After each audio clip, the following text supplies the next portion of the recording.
Welcome back to the Innovative Agency, everybody. Sharon Toerek here with you again. Looking forward to another conversation with you. And this time we're going to take a little bit of a turn to all those things that challenge you and frustrate you as an owner or a leader or a C-suite individual running an independent agency, small to mid-sized independent agency. Um, I hear consistently and on the law firm side of my business and also in conversations on the podcast, how challenging it is to keep up the behind the scenes or back end, if you will, of your agency as you are running and struggling to grow it from the top line revenue growth and development of it. And so I am really, really pleased that we've got an expert in all things getting your operations in order and your structure in order. And I am really pleased in that regard to welcome Melissa Morris today to the show. Melissa, I'm really looking forward to our conversation today. Melissa is the founder of Agency Authority, and she focuses on all the things that are keeping you from leaving that office or stepping away from that computer at a reasonable hour, from wondering where all your time and money goes every day running the agency, and from wondering why you keep hiring people, yet your days don't seem to get any shorter or easier. And so, Melissa, I am really looking forward to digging into this with you. Welcome to the show. Oh, thanks so much for having me on. I'm excited to have this conversation with you. So I thought it would be fun as you and I were chatting before the we hit record today. We're talking about. I thought it would be fun and also illuminating for the agency owners and leaders listening to really talk about experience sharing from your perspective, agencies who have come to you in some sort of pain, right? Because I've got to presume by the time they get to you, they've acknowledged they're in some kind of pain and they need help getting out of it. Am I right? Absolutely. Absolutely. Yeah. Um, and I get it, there's not a lot that distinguishes the owner of a professional services practice from an agency when it comes to you're scaling fast and you've got all this all these things to think about to keep up with the scaling. And so I guess I want to start with let's start with top line revenue because agencies are always thinking about how do I grow my top line, business development, sales, business development and Mhm. sales. And they think about the operational part of running their business or the infrastructure as a tomorrow problem, right? But Mhm. that I feel like is contradictory to actually building some sanity into their life.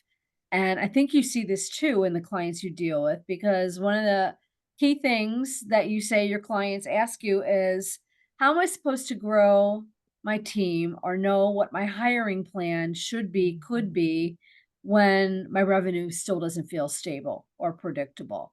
So let's start there. How do you sort of walk an agency owner through this question of how do I know when to pull that trigger? How do I know who to hire?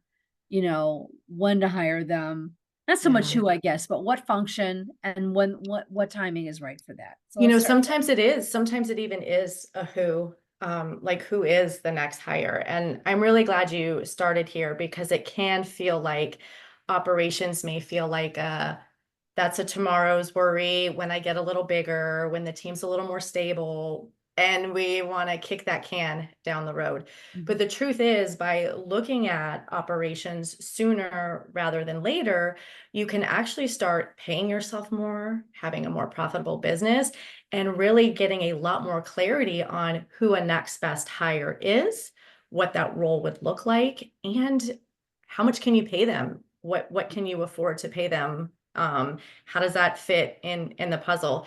So taking a step back, when we're thinking about operations, what do we mean? And this can mean different things depending on the size of your agency. Different things can start to pile underneath that. But what I'm talking about and what I'd like to focus on this conversation is really the foundations that are going to run your business, your workflows, your tools, your people, your service offerings. So, in larger businesses, this is a whole HR department when we're talking about people, or a whole sales department. In smaller agencies, that may be just a couple of people serving these or wearing multiple hats. But that's really what we're talking about. And getting a handle early on, how much do my packages cost? And how much do they cost to deliver on are two very important bits of information. And once you start to understand those bits of information, you can start to pull the levers and see how you can continue to grow profitability, increase revenue, and then also start to understand capacity. And that's where some of that forecasting comes in, because if you're going to have conversations, even with a CFO or an accountant, and try and start getting a handle on your finances that way, they need to understand, well, how many clients can you serve? And if you don't know the answer to that, well, that's the question number one we need to figure out. So getting a handle on your capacity and how much your packages and services cost and how much they cost you to deliver are very important pieces to getting a handle on future growth and hiring. Okay, that makes a ton of sense to me.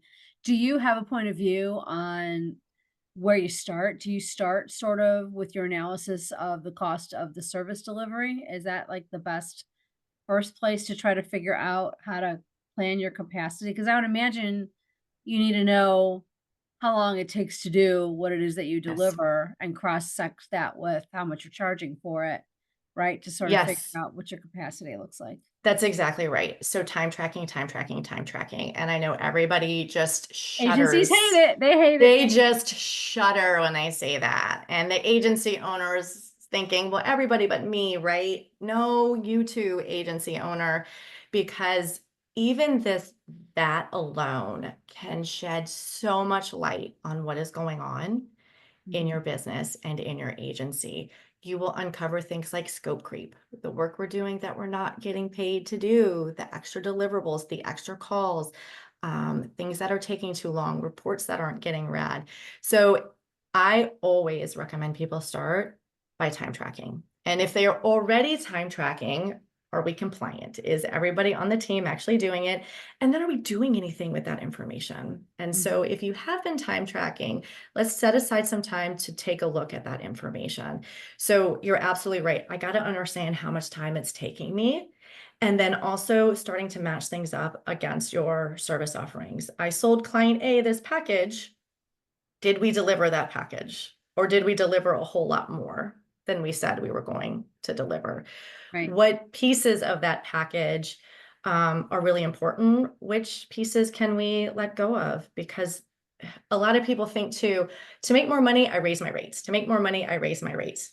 There's another way to make more money. You can tighten the scope, reduce the number of deliverables in Mhm. that package. And so it's really analyzing your service offerings and the time it takes, and then starting to see what feels incongruent, and then getting those closer and closer. And then once you get them matching up, now you can start making intelligent decisions about who to hire and when to hire.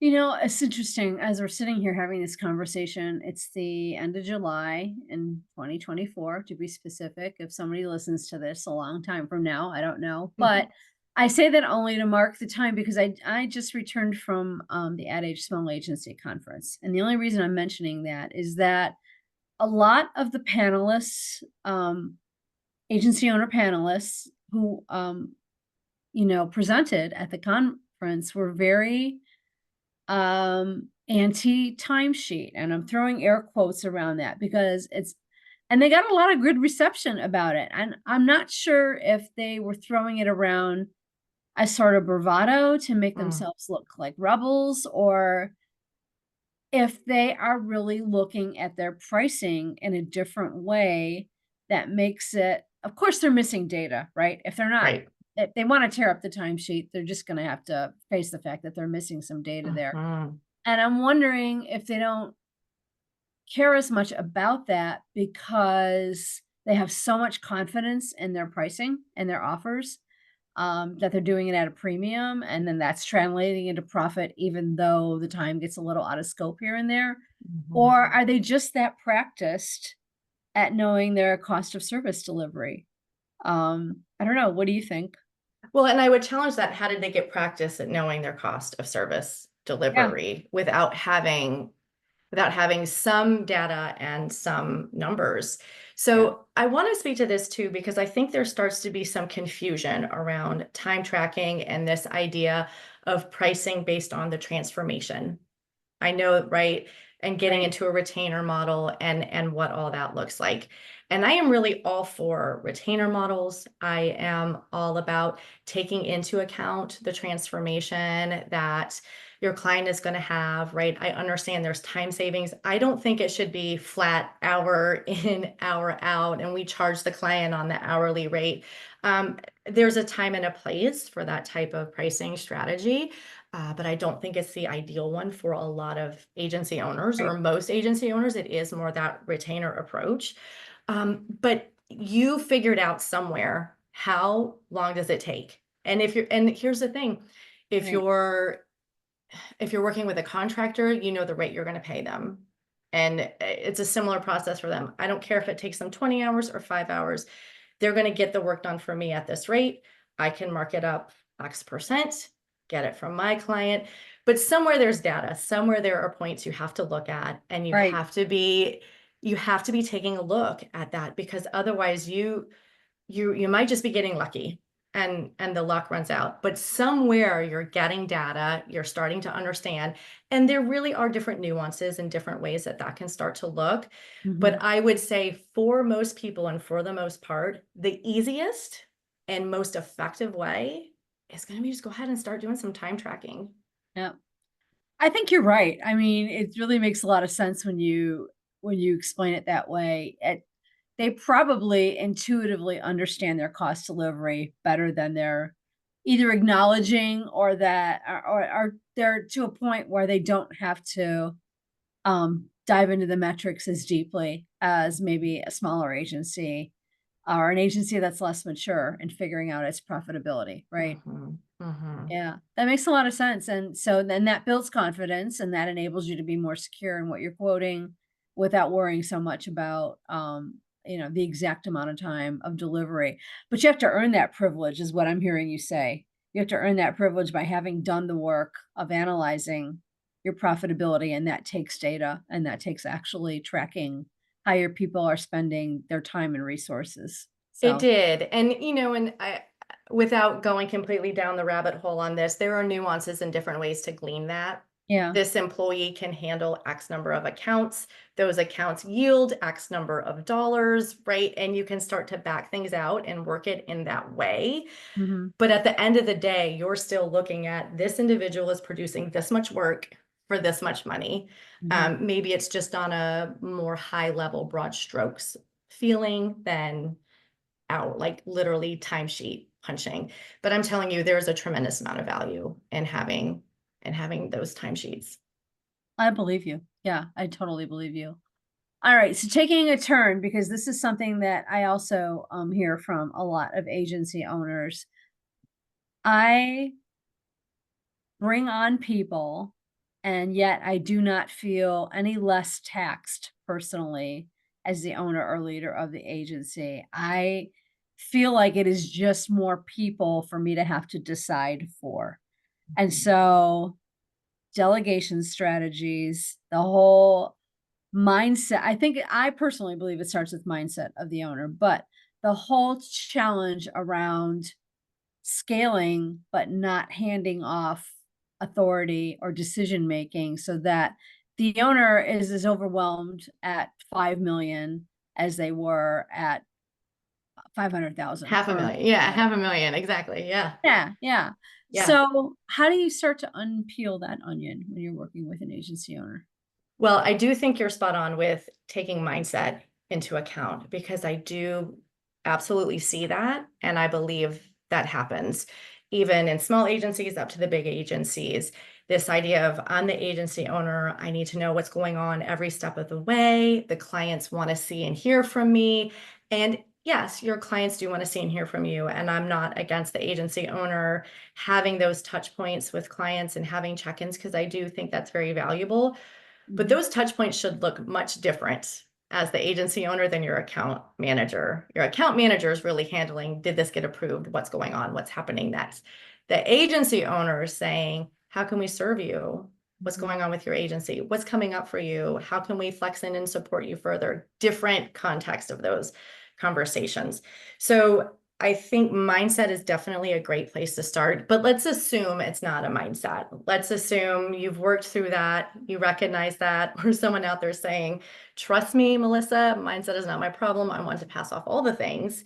I would say that is a red flag to me that there are gaps in your SOPs, in your processes, potentially in your training of new employees. And it's not uncommon because when we first start our SOPs or even farther down the road, it's easy to document the technical pieces of the work. Mm. This is how we're doing ads. This is how we set up the Facebook post. This is how we onboard a client, the very cut and dry kind of stuff. And what starts to get missed though is what I like to call them best practice documents. They're how does your agency handle that? Mhm. Right. So we'll talk about onboarding. Well, of course, everybody needs to schedule a meeting with them. You maybe need to set them up in your project management tool and get a Dropbox folder and get that email sent out. And that is all great stuff to have documented. I'm not saying that. But are we digging deeper and thinking, well, how long do we go without hearing feedback from a client before we phone them or before we let the agency owner know?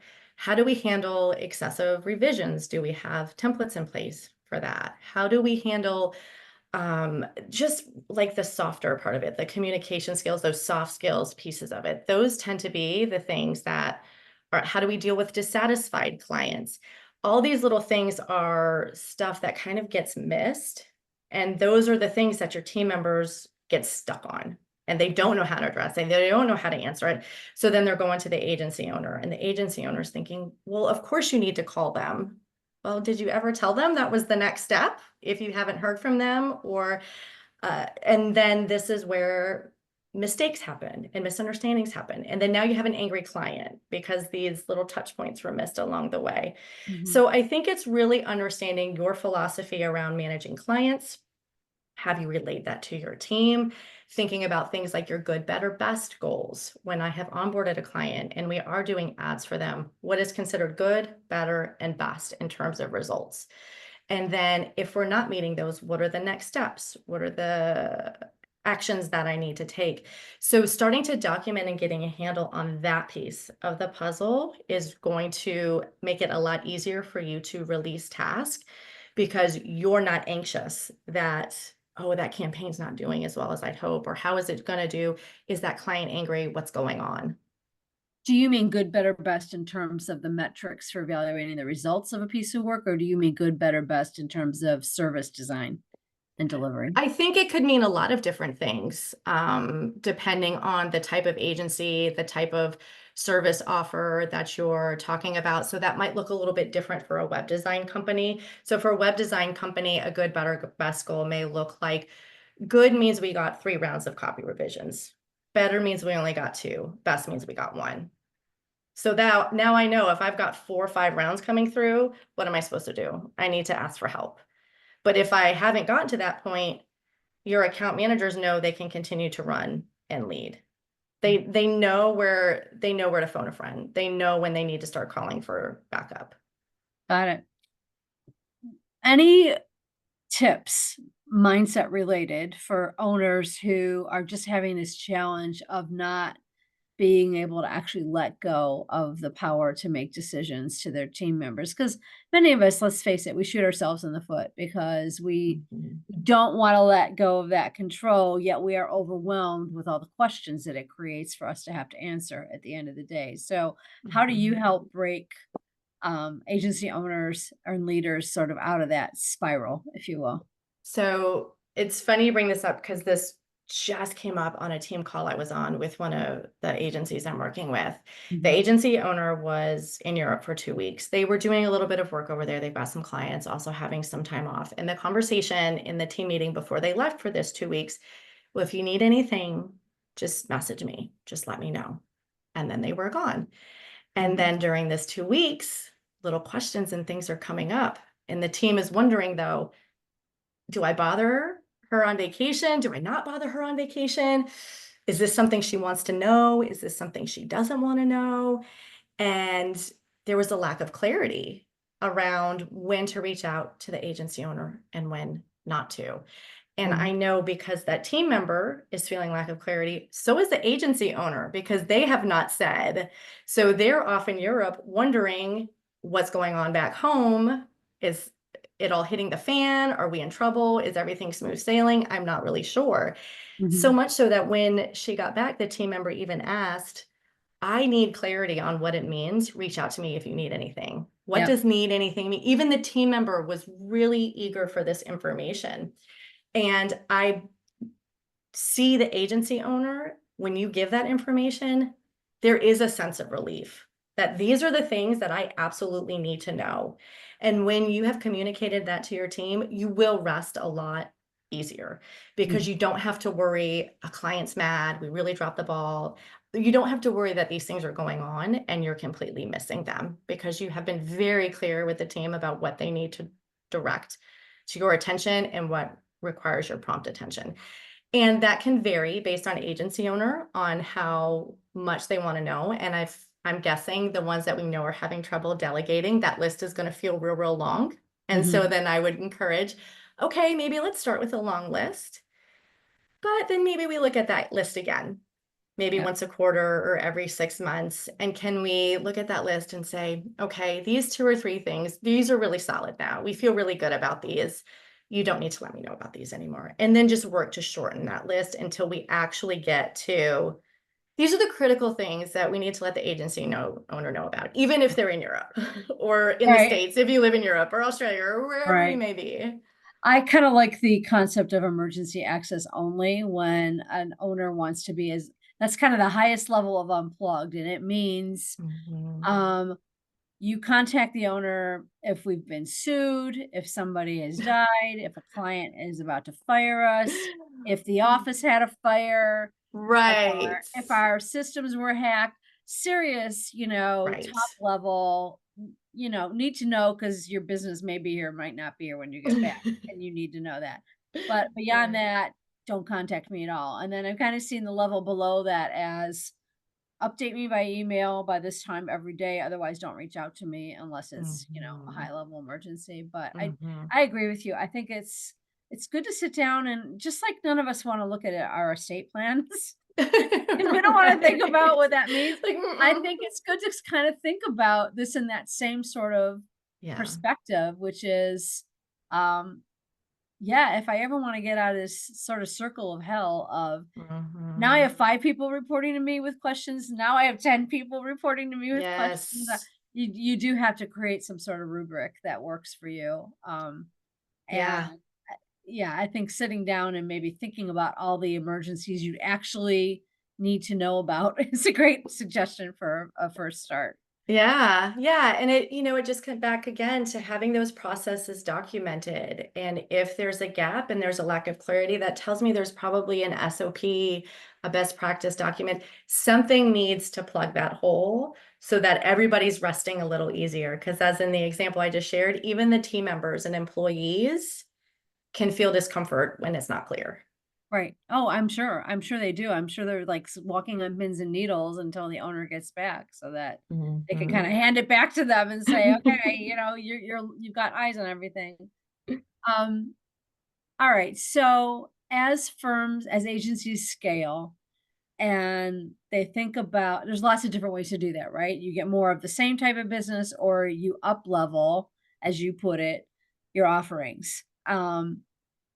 An agency owner sometimes worry about how to reset their ideal service offerings or their ideal client avatar or profile without alienating that current revenue stream that they've got coming in. Mhm. So, talk about share some wisdom if you will about how agency owners can think about up leveling while simultaneously not losing that stream of revenue and relationships that they need to keep the lights on in the meanwhile while they're resetting. Yeah, I think that happens at various points throughout growth. Also, you have a client base, you're serving them, you up level. and then you're serving that, and then you up level again. And each time you move through that, I think it feels just as scary as when you were, like you talked about, maybe at the $500,000 mark. And now that you're at a $5 million mark, because now there's more people depending on you, and more eyes looking at you saying, what are we going to do? Where's our next paycheck coming from? Mhm. So I think handling the transition should be slow. And I think that sometimes where agency owners get nervous is they Okay. start doing this work. They're getting these new packages in place. They're thinking about a new ideal client. They're bumping up the price tag on what they're doing. Maybe it's on the quality, maybe it's on the people they're serving, every piece of that. And then I think there almost feels like there's this comfort of now we have to shed the olds immediately and adopt the new. And I'm a much larger fan of let it be a slower process. And with that, first, you're going to look at the group of clients that you've identified as probably not an ideal client for you to the future. Maybe they once were, but looking forward, these are not clients we want to serve anymore. Mhm. Step one is we just start saying no to leads and inquiries that come in that fit the old ideal client, not the new. Step two is let's look at our current clients. When are contracts coming up for renewal? If we've been doing our time tracking and understanding our capacity, which of those are the least profitable compared to the most profitable? And then making a plan. So we have 5 contract renewals coming up, and we know 2 of these, they're not very profitable. They're definitely not our best work, and they're not where we want to go. Maybe they get a notice that says we're not renewing. But the 3 others we're going to renew and work to slowly start to release. I think there's a tendency to underestimate who will come along and turn into a new up-leveled client, That's because true. you will have some. And I think a lot of agency owners forget that, and they think, oh, well, they're used to this package and this price. There's no way they're going to pay $2,000 a month more. Sometimes you'd be surprised, and they will pay $2,000 a month more. And potentially you could even work with them and stair step them in to a new planner program, right? Their contract is coming up for renewal. And you're like, look, we're really up leveling things. This is what your current package looks like. This is the next closest that we're creating. This is the price point, but we can help support you. And maybe for the first 3 months, we're going to bump it up by 500, then 500 more. And then we're going to get you in alignment with the rate. That gives your client a little bit of time to recalibrate their finances. They feel the love. They understand that you respect them, you appreciate their loyalty, and you're going to work with them together and say, we want to keep you, and this is what we can do to help keep you on board. Mhm. And then, of course, just really leaning into biz dev. When you get your funnel full, you're feeling much better about releasing, but let it feel like a slow transition, and don't feel like you have to rip off the band-aid. um, and like you couldn't work with some people assuming they are and have the potential to become really good ideal clients. Mhm. Well, and I like what you say about not assuming that your current client who's at level A is not willing to go to level C with you. If you're doing a good job for them at level A and getting good results, then maybe they're willing to go on that journey. And maybe Mhm. it feels also like you've got to definitely have your value and ROI case laid out really well to get Yeah. them to move from one step to another also. Yeah. All right, good advice there. A lot of owners are frustrated with the fact that as they scale, they are leaving their own compensation on the table. They're investing it either in bringing on other people, or the profit margins get smaller as the agency gets bigger. And so they can't pay themselves more, commensurate with how the agency is performing. And so I'm sure a big question they have for you. I know a big question they have for you because you've got it listed on your website as one of them. How do I, as the owner, pay myself more as we're growing this as an enterprise? Yeah, and the goal as an agency owner is really to become an expense. You're not down in client delivery. You really are working truly as biz dev and leader, and the amount of client work you're involved in gets smaller and smaller. And that That again comes back to our earlier conversation about making sure you're really clear on your pricing and your expenses and that dreaded time tracking, because you've got to build in enough space where you are getting paid and accounting for your salary as an expense. And I think this is another mindset shift as well for a Mhm, lot of agency owners, is seeing themselves as that and accounting for that and pricing accordingly. And so some things you should also do, which I didn't mention before, is when you are looking at your packages and you are trying to get organized, don't forget about the 5 minutes here or there when you're looking at your packages. And this can be mhm, why time tracking is very, very valuable, because we know it takes this much for copy and this much for the graphics and this much for the scheduling. And we've got these strategic calls. But what about the internal meetings and the weekly stand up that we have and the emails we have to field from a client, maybe a random phone call that we're going to have to field? You have to find a way to account for this time. And this is the time that can be trickier. This administrative time is the time that can be trickier to account for. And so I have a couple recommendations on that as well. You can look at it as almost like flat fee based on tier of service offering, right? Maybe a $3,000 a month package has $500 accounted for towards just internal administrative email type of work, where a $5,000 package, maybe that's bumped up to 750 or $1,000. And you can think of it in a bit of a sliding scale like that. And where you get those numbers is hopefully from time tracking, and having some understanding of what's going on there. But all that to say, to bring this back to making sure there's enough in there to pay yourself. You've really dialed in your service offering. You really understand the expenses associated with that. You've gotten really clear on your role, the team's role, and then making sure that that buffer is there, that amount of money is there. And if you find I can't keep raising the price, I can't keep raising the price, and there's not enough left for me, you should also take a look at how much you're paying your team or your contractors. mhm. Are there some bloated salaries in there, some bloated hourly wages, and you really need to reevaluate and you need to address that. Same thing like we talked about before.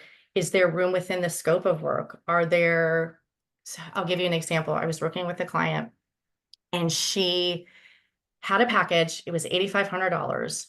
And there was one piece of this package that took a tremendous, like 15 hours worth of time. Mhm. And in our first conversation, I said, you need to pull that out and make that an add-on. I don't think that's something everybody's coming to you for. I think it's taking a lot of your time. I said, I think we should pull that out and make it an add-on.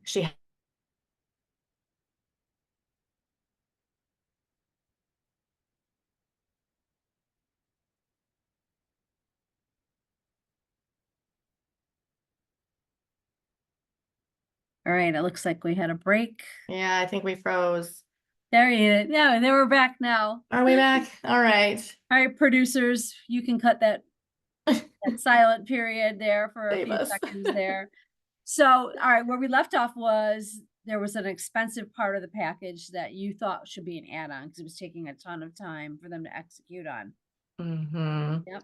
Do you want me to say that part again, like for editing Yeah, yeah, purposes? and I Maybe think that we would be can pick it easier. up from there, yeah. Okay. So I was recently working with a client and she had a package. It was priced at about $8,500 a month. And there was this one piece of the package. It was involving some website component. And it took about 15 hours worth of time to execute, which was a lot of time. And it was really making this particular service offering feel like a drain and a rush to get finished. Profit margins were low. And through our conversation and a series of questions, I started thinking about that little website piece that was taking up so much time and asking some questions.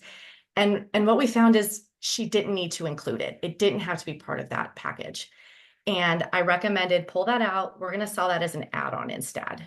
And Mhm, just don't change the price, keep all the other deliverables the same. mhm. She had 2 sales calls over the next week and closed both of them. So Yep. what that means is she still made $8,500 and it took her 15 less hours to do it. So I'm here to Amazing. tell you, you don't have to just raise the rate, you can reduce the scope and that fast see a massive increase in the amount of money left over.